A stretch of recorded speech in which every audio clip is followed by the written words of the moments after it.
അടിസ്ഥാന ഉപദേശങ്ങളിൽ ഉറച്ചു നിൽക്കുന്ന ഇന്നത്തെ ക്രൈസ്തവ സഭകളുടെ പോലും ആത്മീയ ചൈതന്യത്തിൻ്റെ ഞരമ്പുകളെ വെട്ടിമുറിക്കുന്ന കാര്യങ്ങളിൽ ഒന്നാണ് ആ സഭയിലെ ചില അംഗങ്ങളുടെ ജീവിതം. ദൈവം തൻ്റെ കൃപയാൽ നമ്മെ രക്ഷിച്ചു എന്നതിനാൽ അതൊരിക്കലും ഞാൻ അവനു വേണ്ടി ജീവിക്കേണ്ടതില്ല എന്ന അർത്ഥത്തിലല്ല. നാം അവനു വേണ്ടി ജീവിക്കണം എന്നതിനാണ് കൃപയാൽ നമ്മെ രക്ഷിച്ചിരിക്കുന്നത്.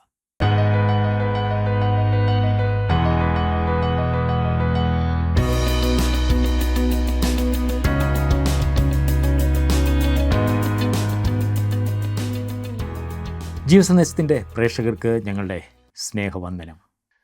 നേതാക്കന്മാരുടെ സുഖലോലുപതയും ജനത്തെ ദൈവവഴിയിൽ നടത്തേണ്ട പുരോഹിതവർഗത്തിൻ്റെ ഉദാസീനതയും അവരുടെ മാതൃകയില്ലാത്ത ജീവിത രീതികളും ഇസ്രയേൽ ജനതയെ മ്ലേച്ഛകരമായ ജീവിത നിലവാരത്തിലേക്ക് നയിക്കുവാനിടയായി.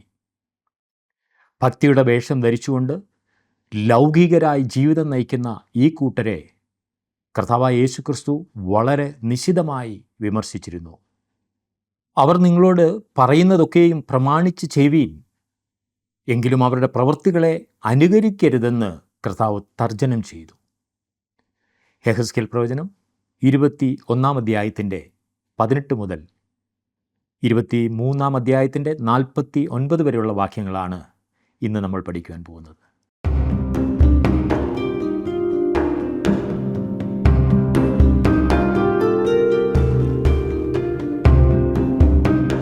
യെഹെസ്കേൽ പ്രവചനം 21 അധ്യായത്തിൻ്റെ ആദ്യത്തെ 7 വാക്യങ്ങളിൽ ദൈവം തൻ്റെ വാൾ ഉറയിൽ നിന്നും ഊരി നീതിമാനെയും ദുഷ്ടനെയും ഛേദിച്ച് കളയുമെന്നുള്ള ദൂത് പ്രവാചകനിലൂടെ ഇസ്രായേൽ ജനത്തിന് നൽകുന്നതാണ് നാം കണ്ടത്.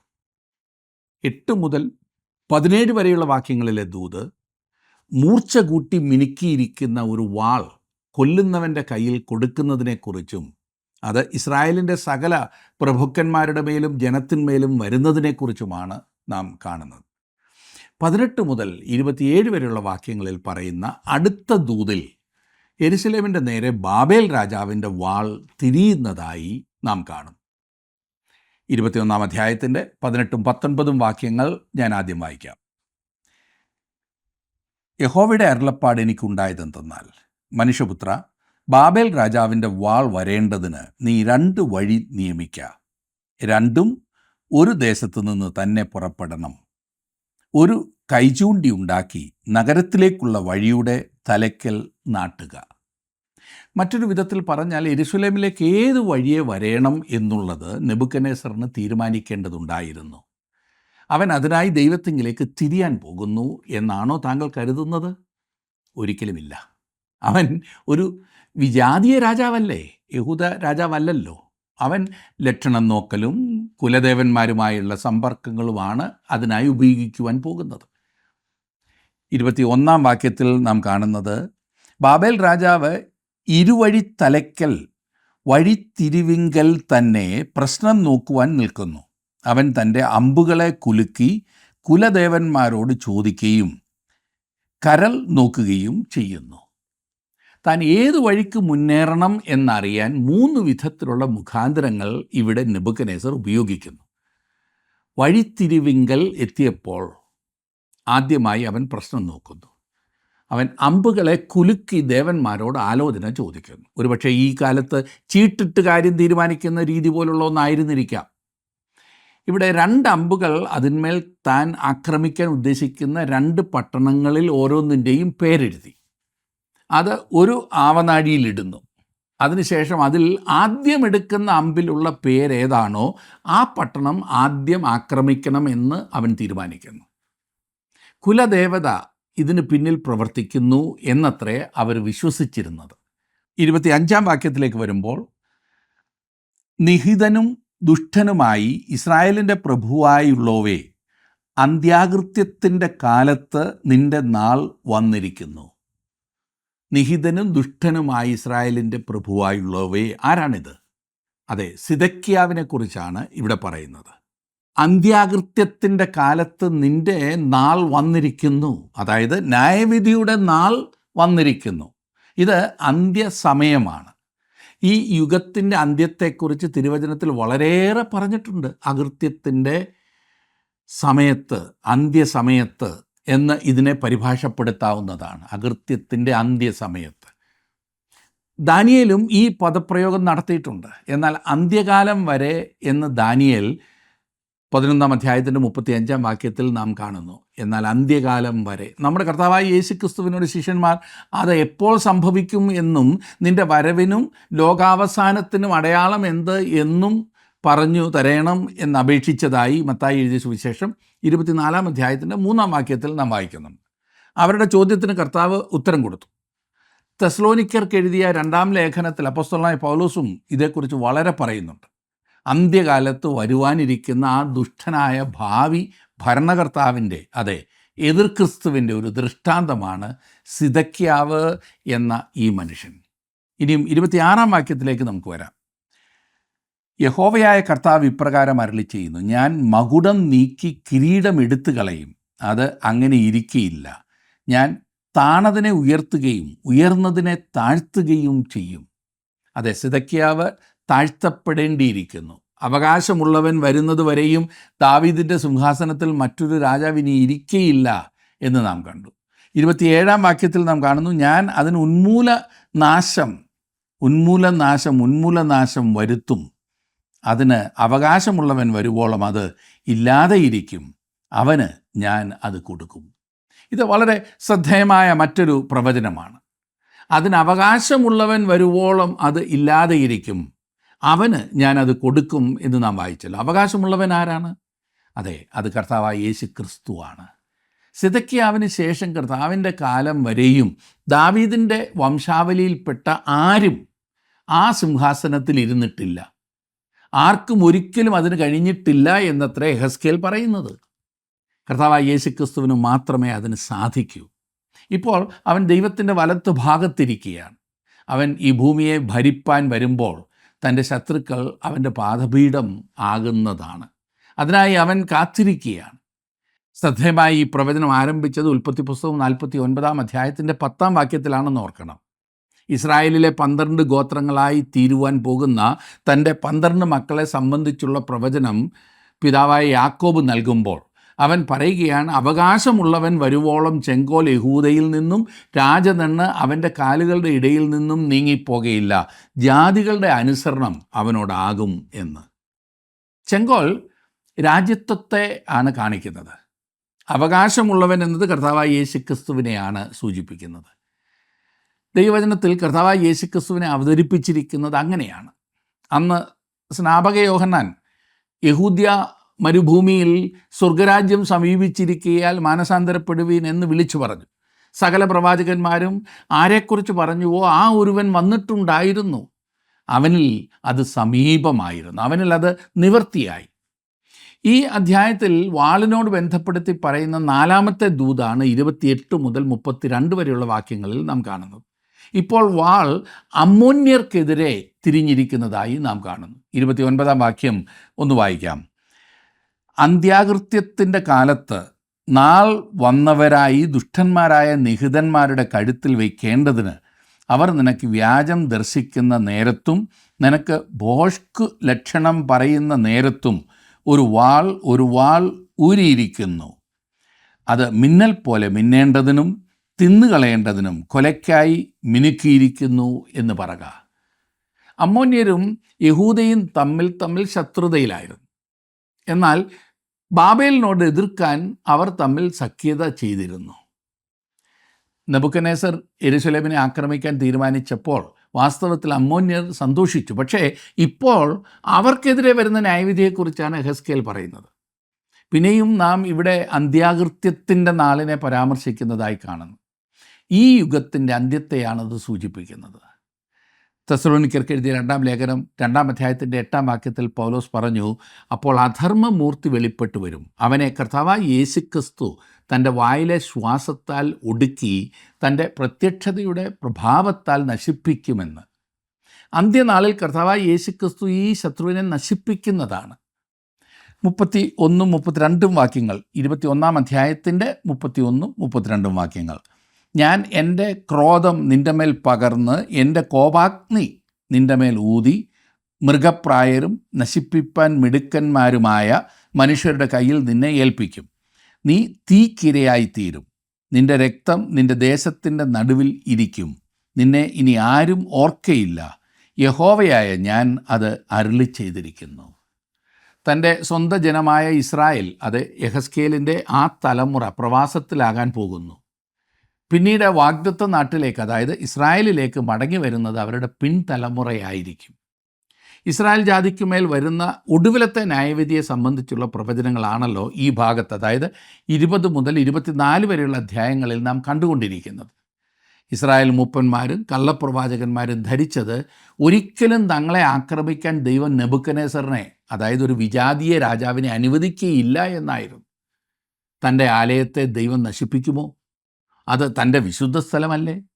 ദൈവത്തിൻ്റെ മഹത്വം അവിടെ ഉണ്ടായിരുന്നതിനാൽ ഒരിക്കലും ദൈവം അതിനെ നശിപ്പിക്കുകയില്ല എന്ന് തന്നെ അവർ വിശ്വസിച്ചു. ദൈവത്തിങ്കിലേക്ക് മടങ്ങി വരേണ്ടതിൻ്റെ ആവശ്യമില്ലെന്നുള്ള പ്രവാസികളുടെ ചിന്തയെ കള്ളപ്രവാചകർ പ്രോത്സാഹിപ്പിച്ചു. അതായത് വിഗ്രഹാരാധനയിലും ദുഷ്ടതയിലും തുടരുവാനുള്ള പ്രോത്സാഹനമാണ് വാസ്തവത്തിൽ ഈ കള്ളപ്രവാചകർ അവർക്ക് നൽകിയത്. സുവിശേഷ ദൂതുകൾ ഇന്ന് തുടർച്ചയായി നൽകപ്പെടുന്നത് വിശ്വാസികളുടെ സമൂഹത്തിനാണ് എന്നത് വളരെ പരിതാപകരമായി എനിക്ക് തോന്നാറുണ്ട്. എന്നാൽ രക്ഷിക്കപ്പെടാത്തവരും സുവിശേഷം കേട്ടിട്ടില്ലാത്തവരുമായ മനുഷ്യൻ അവർ കൂടുന്ന സ്ഥലത്തും സമയത്തും ഈ വചനം നൽകപ്പെടുന്നതായി കാണുന്നില്ല. മിക്കപ്പോഴും തന്നെ കൂടി വരുന്ന മനുഷ്യരെ പ്രീതിപ്പെടുത്താനായി പ്രസംഗകർ തങ്ങളുടെ സന്ദേശത്തെ തങ്ങളുടെ ഇഷ്ടത്തിനൊത്ത് ക്രമപ്പെടുത്തുന്നു. യെഹെസ്കേലിൻ്റെ കാലത്തെ കള്ളപ്രവാചകർ ചെയ്തതും ഇതുതന്നെയായിരുന്നു. യെഹെസ്കേൽ പ്രവചനം 22-ാം അധ്യായത്തിൽ യെരുശലേം പട്ടണത്തിൻ്റെ വെറുപ്പുളവാക്കുന്ന കാര്യങ്ങളിലേക്കുള്ള ഒരു തിരിഞ്ഞുനോട്ടമാണ് നാം കാണുന്നത്. 22-ാം അധ്യായത്തിൽ ആ പട്ടണത്തിൻ്റെ മ്ലേച്ഛതകളെ കണ്ട് സഹികെട്ടുള്ള ദൈവത്തിൻ്റെ പ്രതികരണമാണ് നാം കാണുവാൻ പോകുന്നത്. 22-ാം അധ്യായത്തിൻ്റെ ആദ്യത്തെ 2 വാക്യങ്ങൾ തന്നെ നമുക്ക് നോക്കാം. യഹോവയുടെ അരുളപ്പാട് എനിക്കുണ്ടായതെന്തെന്നാൽ, മനുഷ്യപുത്ര, നീ ന്യായം വിധിക്കുമോ? രക്തപാതകമുള്ള പട്ടണത്തെ നീ ന്യായം വിധിക്കുമോ? എന്നാൽ നീ അതിൻ്റെ സകല മ്ലേച്ഛതകളെയും അതിനോട് അറിയിച്ച് പറയേണ്ടത്. ഇവിടെ ആ പട്ടണത്തെ വിളിക്കുന്നത് ശ്രദ്ധിക്കൂ, രക്തപാതകമുള്ള പട്ടണം. യെശയ്യാ പ്രവാചകനും ഇതേ കാര്യം തന്നെ ആ പട്ടണത്തെക്കുറിച്ച് പറഞ്ഞിട്ടുണ്ട്. 1-ാം അധ്യായത്തിൻ്റെ 21-ാം വാക്യത്തിൽ, വിശ്വസ്ത നഗരം വേശ്യയായി തീർന്നിരിക്കുന്നത് എങ്ങനെ? അതിൽ ന്യായം നിറഞ്ഞിരുന്നു, നീതി വസിച്ചിരുന്നു, ഇപ്പോഴോ കുലപാതകന്മാർ. നമ്മുടെ കർത്താവ് ആ പട്ടണത്തെ നോക്കി വിലപിച്ചുകൊണ്ട് പറഞ്ഞത് ഓർക്കുന്നില്ലേ? ലൂക്കോസ് എഴുതിയ സുവിശേഷം 13-ാം അധ്യായത്തിൻ്റെ 34-ാം വാക്യത്തിൽ അവർ അതിനെതിരായി തിരിഞ്ഞ് അവനെ കൊല്ലുന്ന ജോലി റോമാക്കാരെ ഏൽപ്പിച്ചു. അവൻ ആ പട്ടണത്തെ ഓർത്ത് കരഞ്ഞപ്പോൾ അവർ അവനെ കൊല്ലാൻ തീരുമാനിച്ചു. യഹൂദന്മാരോട് സ്തേഫാനോസ് പറഞ്ഞത് അതാണ്. അപ്പോസ്തലപ്രവൃത്തിയുടെ പുസ്തകം 7-ാം അധ്യായത്തിൻ്റെ 52-ാം വാക്യത്തിൽ സ്തേഫാനോസ് പറഞ്ഞു, പ്രവാചകന്മാരിൽ ഏവനെ നിങ്ങളുടെ പിതാക്കന്മാർ ഉപദ്രവിക്കാതിരുന്നിട്ടുള്ളൂ. നീതിമാനായവൻ്റെ വരവിനെക്കുറിച്ച് മുന്നറിയിച്ചവരെ അവർ കൊന്നുകളഞ്ഞു. അവന് നിങ്ങൾ ഇപ്പോൾ ദ്രോഹികളും കൊലപാതകന്മാരുമായി തീർന്നു. ഇസ്രായേലിലെ നേതാക്കന്മാർ വിശ്വാസത്യാഗത്തിലും ഭയങ്കരമായ പാപത്തിലും വീണുപോയിരുന്നു. 3 മുതലുള്ള വാക്യങ്ങൾ, 22-ാം അധ്യായത്തിൻ്റെ 3 മുതലുള്ള വാക്യങ്ങൾ അത് വ്യക്തമാക്കും. ഇനി നമുക്ക് 25-ാം വാക്യത്തിലേക്ക് വരാം. 22-ാം അധ്യായത്തിൻ്റെ 25-ാം വാക്യം. അതിൻ്റെ നടുവിൽ അതിലെ പ്രവാചകന്മാരുടെ ഒരു കൂട്ടുകെട്ടുണ്ട്. അലറി ഇര കടിച്ചു കീറുന്ന ഒരു സിംഹം പോലെ അവർ ദേഹികളെ വിഴുങ്ങിക്കളയുന്നു. നിക്ഷേപങ്ങളെയും വിലയേറിയ വസ്തുക്കളെയും അപഹരിച്ചുകൊണ്ട് അവർ അതിൻ്റെ നടുവിൽ വിധവമാരെ വർദ്ധിപ്പിക്കുന്നു. കള്ളപ്രവാചകന്മാരുടെ ഒരു കൂട്ടുകെട്ടിനെ കുറിച്ചാണ് ഇവിടെ പറയുന്നത്. എല്ലാം വളരെ ശുഭമായിരിക്കുന്നു, നാം നന്നായി തന്നെ പോകുന്നു എന്നത്രേ അവർ പറയുന്നത്. യാതൊരു കുഴപ്പവുമില്ല എന്ന് അവരുടെ പുരോഹിതന്മാരെ ശ്രദ്ധിക്കൂ. 26-ാം വാക്യത്തിൽ, അതിലെ പുരോഹിതന്മാർ എൻ്റെ ന്യായപ്രമാണത്തോട് ദ്രോഹം ചെയ്ത് എൻ്റെ വിശുദ്ധ വസ്തുക്കളെ അശുദ്ധമാക്കുന്നു. അവർ ശുദ്ധവും അശുദ്ധവും തമ്മിൽ വേർതിരിക്കുന്നില്ല, മലിനവും നിർമ്മലവും തമ്മിലുള്ള ഭേദം കാണിച്ചു കൊടുക്കുന്നതുമില്ല. ഞാൻ അവരുടെ മധ്യേ അശുദ്ധനായി ഭവിക്കത്തക്കവണ്ണം അവർ എൻ്റെ ശബത്തുകളെ നോക്കാതെ കണ്ണ് മറച്ചു കളയുന്നു. പുരോഹിതന്മാർ ലജ്ജാകരമാം വണ്ണം ദൈവത്തിൻ്റെ നിയമങ്ങളെ ലംഘിച്ചിരിക്കുന്നു. അവർ ജനത്തിന് ദൈവത്തിൻ്റെ വഴികൾ പഠിപ്പിക്കുന്നതിന് പകരം പാരമ്പര്യങ്ങളും ജാതികളിൽ നിന്നും സ്വീകരിച്ച സമ്പ്രദായങ്ങളും അനുഷ്ഠിക്കാനായിരുന്നു ജനത്തെ പ്രോത്സാഹിപ്പിച്ചത്. ജനത്തിൻ്റെ പ്രഭുക്കന്മാർ ചെയ്തത് നോക്കൂ. 27-ാം വാക്യത്തിൽ, അതിൻ്റെ നടുവിലെ പ്രഭുക്കന്മാർ ലാഭമുണ്ടാക്കേണ്ടതിന് ഇര കടിച്ചു കീറുന്ന ചെന്നായ്ക്കളെ പോലെ രക്തം ചൊരിയുവാനും ദേഹികളെ നശിപ്പിപ്പാനും നോക്കുന്നു. ഇവിടെ പ്രഭുക്കന്മാർ എന്ന് പറയുന്നത് സിദക്കിയാവ് ഉൾപ്പെടെയുള്ള രാജാക്കന്മാരെയാണ്. ഈ രാജാക്കന്മാർ തങ്ങളുടെ ശക്തി ഭൗതിക നേട്ടത്തിനായി ചെലവഴിച്ചു. അവരുടെ അത്യാഗ്രഹത്താൽ അനേകർക്ക് ജീവൻ നഷ്ടമായി. അവരുടെ ഭാര്യമാർ വിധവമാരായി. അവർ ഇര കടിച്ച് കീറുന്ന ചെന്നായ്ക്കളെ പോലെ രക്തം ചൊരിഞ്ഞു. ആട്ടിൻതോൽ അണിഞ്ഞ ചെന്നായ്ക്കളെക്കുറിച്ച് അപ്പോസ്തലനായ പൗലോസ് സഭയ്ക്ക് മുന്നറിയിപ്പ് നൽകിയിട്ടുണ്ടല്ലോ. അപ്പോസ്തലപ്രവൃത്തിയുടെ പുസ്തകം 20-ാം അധ്യായത്തിൻ്റെ 29-ാം വാക്യത്തിൽ പൗലോസ് അത് പറയുന്നത് നാം കാണും. ഈ കാലത്തും ഇങ്ങനെയുള്ള ചെന്നായ്ക്കൾ സഭയിലുണ്ട് എന്ന് നാം മറന്നു പോകരുത്. എന്തുകൊണ്ടാണ് യെരൂശലേമിനെ ഒരു രക്തപാതകമുള്ള പട്ടണം എന്ന് വിളിച്ചത്? നോക്കിക്കാട്ടെ 30-31 വാക്യങ്ങൾ. ഞാൻ ദേശത്തെ നശിപ്പിക്കാതെ വണ്ണവും അതിന് മതിൽ കെട്ടി എൻ്റെ മുമ്പാകെ ഇടിവിൽ നിൽക്കേണ്ടതിന് ഒരു പുരുഷനെ ഞാൻ അവരുടെ ഇടയിൽ അന്വേഷിച്ചു, ആരെയും കണ്ടില്ലതാനും. ആകയാൽ ഞാൻ എൻ്റെ ക്രോധം അവരുടെ മേൽ പകർന്ന് എൻ്റെ കോപാഗ്നി കൊണ്ട് അവരെ മുടിച്ചു കളഞ്ഞിരിക്കുന്നു. അവരുടെ നടപ്പിന് തക്കവണ്ണം ഞാൻ അവർക്ക് പകരം കൊടുത്തിരിക്കുന്നു എന്ന് യഹോവയായ കർത്താവിൻ്റെ അരുളപ്പാട്. ഈ ജനതയ്ക്ക് വേണ്ടി ഇടിവിൽ നിൽക്കുവാൻ ഒരു മനുഷ്യൻ പോലുമില്ല, അല്ലെങ്കിൽ മധ്യസ്ഥനായിരിക്കാൻ ആരുമില്ല. അതെങ്ങനെ ശുദ്ധവും അശുദ്ധവും തമ്മിൽ വേർതിരിക്കാനും മലിനവും നിർമ്മലവും തമ്മിലുള്ള ഭേദം കാണിച്ചു കൊടുക്കാനും അവരുടെ പുരോഹിതന്മാർക്ക് മനസ്സിലാവാതെ ഇരിക്കുന്നു, അല്ലെങ്കിൽ അവർക്കത് അറിയില്ല. യഹൂദയുടെ അവിശ്വസ്തതയെയും അവളുടെ സുനിശ്ചിതമായ ശിക്ഷയെയും വിശദീകരിക്കുന്നതിനായി യെഹെസ്കേൽ 23-ാം അധ്യായത്തിൽ മറ്റൊരു ഉപമ പറയുന്നതായി നാം കാണുവാൻ പോകുകയാണ്.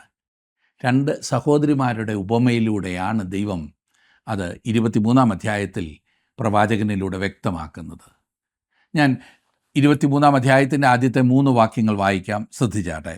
യഹോവയുടെ അരുളപ്പാട് എനിക്കുണ്ടായതെന്തെന്നാൽ, മനുഷ്യപുത്ര, ഒരമ്മയുടെ മക്കളായ 2 സ്ത്രീകളുണ്ടായിരുന്നു. അവർ മിസ്രൈമിൽ വെച്ച് പരസംഗം ചെയ്തു.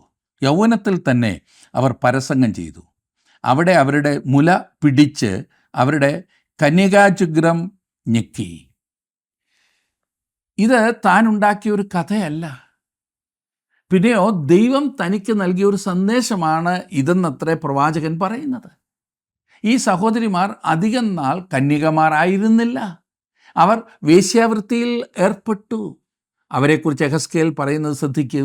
4-ാം വാക്യത്തിൽ, മൂത്തവൾക്ക് ഒഹോല എന്നും ഇളയവൾക്ക് ഒഹോലീബ എന്നും പേരായിരുന്നു. അവർ എനിക്കുള്ളവരായിരുന്നു. പുത്രന്മാരെയും പുത്രിമാരെയും പ്രസവിച്ചു. അവരുടെ പേരോ ഒഹോല എന്നത് ശമരിയും ഒഹോലീബ എന്നത് യെരൂശലേമും ആകുന്നു. ഇവിടെ ദൈവം പ്രവാചകനിലൂടെ വളരെ വ്യക്തമായി പറയുകയാണ്, ഒഹോല എന്നത് ശമരിയ, അതായത് ഇസ്രായേലിലെ വടക്കേ രാജ്യം. ഒഹോലീബ എന്നത് യെരൂശലേം, ഇസ്രായേലിലെ തെക്കേ ദേശം. യഹൂദയും യെരൂശലേമും ഉൾപ്പെട്ട സ്ഥലം. യെരൂശലേമിനെയും യഹൂദയെയും വിളിച്ചിരിക്കുന്ന ഒഹോലീബ എന്ന പേരിൻ്റെ അർത്ഥം എൻ്റെ കൂടാരം അവളിലാകുന്നു എന്നത്രേ. ആരാണിത് പറയുന്നത്? ദൈവം പറയുകയാണ്, ഞാൻ അവരുടെ ഇടയിൽ വസിക്കുന്നു എന്ന്. മറ്റൊരു വിധത്തിൽ പറഞ്ഞാൽ, തെക്കേ രാജ്യത്തിൽ, അതായത് യെരൂശലേമിലായിരുന്നു ശലോമോൻ്റെ ആശ്ചര്യകരമായ ദേവാലയം. മരുഭൂമിയിലെ സമാഗമന കൂടാരത്തിൻ്റെ മാതൃകയിലായിരുന്നു അത് പണിയപ്പെട്ടത്. ജനങ്ങൾ ദൈവത്തോട് അടുത്ത് ചെന്നിരുന്ന സ്ഥലം അതായിരുന്നു. അത് വളരെ ആശ്ചര്യകരമായിരുന്നു. ഒഹോല എന്നതിൻ്റെ അർത്ഥം അവളുടെ സ്വന്തം കൂടാരം എന്നാണ്. ഇസ്രായേലിലെ തെക്കേ ദേശത്തോട് മത്സരിക്കുകയും ബന്ധം വിച്ഛേദിക്കുകയും ചെയ്ത വടക്കേ രാജ്യമാണ് ഹോല. പഴയ യെരോബെയാം രാജാവ് 2 പൊൻകാളക്കുട്ടികളെ ഉണ്ടാക്കി. ഒന്നിനെ ബഥേലിലും മറ്റൊന്നിനെ ശമരിയിലും സ്ഥാപിച്ചു. തൻ്റെ ജനങ്ങൾ തെക്കേ ദേശത്തെ യെരൂശലേമിൽ ആരാധനയ്ക്ക് പോകുന്നതിനെ തടയാൻ ശ്രമിച്ചതാണ് ഈ പ്രവൃത്തിയിലൂടെ യെരോബെയാം ചെയ്തത്. ആ കാളക്കുട്ടികളെ അവൻ ജനത്തിന് ദൈവമാക്കി കാണിക്കുകയായിരുന്നു. അതുകൊണ്ട് തെക്കേ രാജ്യത്തുള്ള പ്രവാചകന്മാർക്കും ജനത്തിനും വടക്കേ രാജ്യത്തിൻ്റെ ആ കാളക്കുട്ടികളെ ദൈവം ന്യായം വിധിക്കും എന്ന് പറയാൻ വളരെ എളുപ്പമായിരുന്നു. നിശ്ചയമായും ദൈവം അങ്ങനെ ചെയ്തു.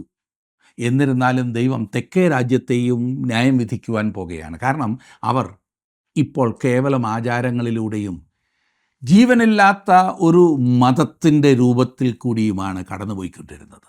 അവർ ദൈവത്തോട് ശരിയായ ബന്ധത്തിലായിരുന്നു എന്നത്രേ അവർ ചിന്തിച്ചിരുന്നത്. പക്ഷേ യഥാർത്ഥത്തിൽ അവർ പാപത്തിൽ ജീവിക്കുകയായിരുന്നു. അല്ല, ഇക്കാലത്തെയും ഒരു ചിത്രമല്ലേ ഇത്? അടിസ്ഥാന ഉപദേശങ്ങളിൽ ഉറച്ചു നിൽക്കുന്നു എന്ന് പറയുന്ന ഇന്നത്തെ ക്രൈസ്തവരുടെയോ ക്രൈസ്തവ സഭകളുടെയോ പോലും ആത്മീയ ചൈതന്യത്തിൻ്റെ ഞരമ്പുകളെ വെട്ടിമുറിക്കുന്ന കാര്യങ്ങളിൽ ഏറ്റവും പ്രധാനപ്പെട്ട ഒന്നാണ് സഭാംഗങ്ങളുടെ മാതൃകയില്ലാത്ത ജീവിതം. അതെ, നിങ്ങൾ കൃപയാൽ രക്ഷിക്കപ്പെട്ടിരിക്കുന്നു എന്നത് വാസ്തവമാണ്. എനിക്കും താങ്കൾക്കും രക്ഷിക്കപ്പെടുവാനുള്ള ഒരേ ഒരു മാർഗവും അതുതന്നെയാണ്. ദൈവം കൃപയാൽ നാം രക്ഷിക്കപ്പെടുവാൻ നമ്മെ സഹായിച്ചില്ലായിരുന്നെങ്കിൽ ഒരിക്കലും എനിക്ക് രക്ഷിക്കപ്പെടുവാൻ കഴിയുമായിരുന്നില്ല. എന്നാൽ അതൊരിക്കലും ഞാൻ അവനു വേണ്ടി തെറ്റായി ജീവിക്കുന്നതിനുള്ള ഒരു ലൈസൻസ് ആകരുത്. എന്നെയും നിങ്ങളെയും അവൻ ന്യായം വിധിക്കുകയില്ല എന്നതിനർത്ഥമില്ല. നമ്മുടെ ജീവിതം കൊണ്ടൊരു സഭയുടെ ആത്മീയ ജീവിതത്തെ ഇല്ലാതാക്കുവാൻ സാധിക്കയില്ല എന്നതിനർത്ഥമില്ല. ഇവിടെ ഒഹൊലീബ എന്ന ഈ സഹോദരിമാരെ സംബന്ധിച്ചുള്ള കഥയിലൂടെ യെഹെസ്കേൽ അല്പം ജനശ്രദ്ധ ആകർഷിച്ചു. ഈ സംഭവം കുടിയിടപ്പുകാരനായ ഒരു പാവപ്പെട്ട കർഷകൻ്റെയും അയാളുടെ കഴുതക്കുട്ടിയുടെയും കഥ എൻ്റെ ഓർമ്മയിൽ കൊണ്ടുവരുന്നു. അയാൾ ആ കഴുതക്കുട്ടിയെ ഒരു വണ്ടിയിൽ കെട്ടി. ഒരിക്കൽ അയാൾ തൻ്റെ സുഹൃത്തിനെ തൻ്റെ ആ വണ്ടിയിൽ പട്ടണത്തിലേക്ക് കൊണ്ടുപോവുകയായിരുന്നു. സുഹൃത്ത് വണ്ടിയിൽ കയറിയിരുന്നു. ഉടനെ ആ കർഷകൻ ചെന്ന് വണ്ടിയിൽ നിന്ന് ഒരു വടിയെടുത്ത് വണ്ടിയുടെ മുൻപിൽ ചെന്ന് ആ കഴുതക്കുട്ടിയുടെ മുഖത്ത് ആഞ്ഞടിച്ചു. അത് കണ്ട ആ സുഹൃത്ത് സ്തംഭിച്ചു പോയി. ഈ ക്രൂരകൃത്യം എന്തിനാണെന്ന് അയാൾക്ക് മനസ്സിലായില്ല. അയാൾക്ക് താൻ കണ്ടത് വിശ്വസിക്കാൻ കഴിയുന്നില്ല. അയാൾ ചോദിച്ചു, നീ എന്തിനാണ് ആ കഴുതക്കുട്ടിയോട് ഇത്ര ക്രൂരമായിട്ട് ഇടപെട്ടത്? അപ്പോൾ ആ കർഷകൻ ചിരിച്ചുകൊണ്ട് പറയുകയാണ്, കൊള്ളാം, ഇത് ഞാൻ എന്നും ചെയ്യുന്നതാണ്. യാത്ര ആരംഭിക്കുന്നതിന് മുൻപേ എനിക്ക് അവൻ്റെ ശ്രദ്ധ കിട്ടേണ്ടത് ആവശ്യമായിരിക്കുന്നു. അതെ, ചിലർക്ക് പറഞ്ഞതുകൊണ്ട് മാത്രം പോരാ, ഒരടിയും കൂടെ കിട്ടിയെങ്കിലേ നേരായ വഴി മനസ്സിലാക്കുകയുള്ളൂ. ഇവിടെ യെഹെസ്കേലിന് മുമ്പിലുള്ളത് കടുത്ത നെറ്റിയുള്ള ഒരു ജാതിയാണ്. അവരെ കാര്യം മനസ്സിലാക്കുക അത്ര എളുപ്പമുള്ള കാര്യമല്ല. അതുകൊണ്ട് യെഹെസ്കേൽ വളരെ അസാധാരണമായ ചില രീതികൾ ഉപയോഗിക്കുകയാണ്. 23-ാം അധ്യായത്തിൻ്റെ 12-ാം വാക്യത്തിൽ നാം വായിക്കുന്നത്, മോടിയായി ഉടുത്ത് ചമഞ്ഞ ദേശാധിപതികളും സ്ഥാനാപതികളും കുതിരപ്പുറത്ത് കയറി ഓടിക്കുന്നവരും ഒട്ടൊഴിയാതെ മനോഹര യുവാക്കളുമായി സമീപസ്ഥരായ അശൂര്യരെ മോഹിച്ചു. ഇതൊരു വലിയ പഴയ ചരിത്ര സംഭവത്തെയാണ് സൂചിപ്പിക്കുന്നത്. ഇസ്രായേലിലെ വടക്കേ രാജ്യത്തെ സിംഹാസനത്തിലിരുന്ന പഴയ ആഹാസ് രാജാവിൻ്റെ കാലത്ത് നടന്ന സംഭവം. അവൻ അശൂർ രാജാവായ തിഗ്ലസ് ഫിലേസറിനെ എതിരേൽപ്പാൻ ദമശേക്കിൽ, അതായത് ദമസ്കോസിൽ ചെന്നപ്പോൾ അവിടെ അവനൊരു ബലിപീഠം കണ്ടു. രാജാക്കന്മാരുടെ 2-ാം പുസ്തകം 16-ാം അധ്യായത്തിൻ്റെ 10 മുതൽ 18 വരെയുള്ള വാക്യങ്ങളിൽ നാം അത് വായിക്കുന്നു. ആരാധനയെ ഒന്ന് മെച്ചപ്പെടുത്താൻ അവൻ ആഗ്രഹിച്ചു. ഇത്തരം കാര്യങ്ങളിലൂടെ അവൻ മുമ്പോട്ട് പോയി. എന്നാൽ നിങ്ങൾക്കറിയാമോ, ദൈവം അവനെയും അവൻ്റെ പ്രവൃത്തിയെയും ശ്രദ്ധിച്ചുകൊണ്ടിരിക്കുകയായിരുന്നു. യഹോവയുടെ ആലയത്തിങ്കൽ അവൻ ചെയ്തത് എന്താകുന്നു എന്ന് നോക്കുക. രാജാക്കന്മാരുടെ 2-ാം പുസ്തകം 16-ാം അധ്യായത്തിൻ്റെ 17ഉം 18ഉം വാക്യങ്ങളിൽ നാം കാണുന്നത്, ആഹാസ് രാജാവ് കൽപ്പിച്ചതുപോലെയൊക്കെയും ഊരിയ പുരോഹിതൻ ചെയ്തു.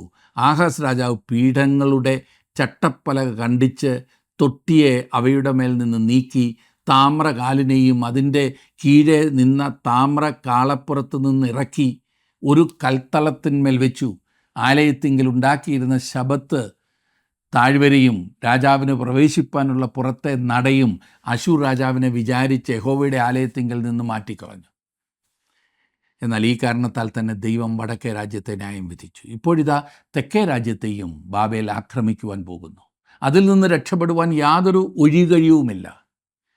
ജീവിക്കുന്ന സത്യദൈവത്തിൽ നിന്നും പിന്തിരിഞ്ഞതിനാൽ തെക്കേ രാജ്യത്തെയും വടക്കേ രാജ്യത്തെയും ദൈവം ന്യായം വിധിക്കുമെന്ന് നാം പ്രവാചകനിലൂടെ കൃത്യമായി മനസ്സിലാക്കുന്നു. ലജ്ജാകരമായ വിഗ്രഹാരാധനയിലേക്ക് പോയി. അടുത്തത് ദൈവത്തെ ആരാധിക്കുന്നതായി കാപഠ്യം കാണിച്ച് ഭക്തരായി നടിച്ചു. ഒന്ന് വ്യക്തമായ മറുതലിപ്പും, മറ്റേത് മറുതലിപ്പും തന്നെയാണ്. അഭിനയവും മറുതലിപ്പാണ്. എന്നാൽ പുറമെയെല്ലാം ഭംഗിയായിരിക്കുന്നു എന്നുള്ളൊരു ഭാവം അവർക്കുണ്ടായിരുന്നു. എന്നെ ശ്രദ്ധിക്കുന്ന പ്രിയ സുഹൃത്തെ, അപ്പോസ്തലനായ പൗലോസിൻ്റെ ഈ വാക്കുകൾ ദൈവത്തിൻ്റെ സകല ജനവും ശ്രദ്ധിക്കുന്നത് നന്നായിരിക്കും. 2 കൊരിന്ത്യർ 13:5 നിങ്ങൾ വിശ്വാസത്തിലിരിക്കുന്നുവോ എന്ന് നിങ്ങളെ തന്നെ പരീക്ഷിപ്പീൻ, നിങ്ങളെ തന്നെ ശോധന ചെയ്യുവിൻ. കർത്താവായ യേശുക്രിസ്തു എന്ന വ്യക്തിയുമായി താങ്കൾക്ക് എത്രത്തോളം അടുപ്പമുണ്ട്? താങ്കൾ വാസ്തവത്തിൽ അവനെ സ്നേഹിക്കുന്നുണ്ടോ? അവൻ്റെ കൽപ്പനകൾ അനുസരിച്ച് ജീവിക്കുവാൻ സമർപ്പിച്ചിട്ടുണ്ടോ? അതാണ് ജീവിതത്തിൻ്റെ അനുഗ്രഹം. അങ്ങനെ ദൈവം നിങ്ങളെ സമൃദ്ധിയായിട്ട് അനുഗ്രഹിക്കുവാൻ ഞാനും പ്രാർത്ഥിക്കുന്നു.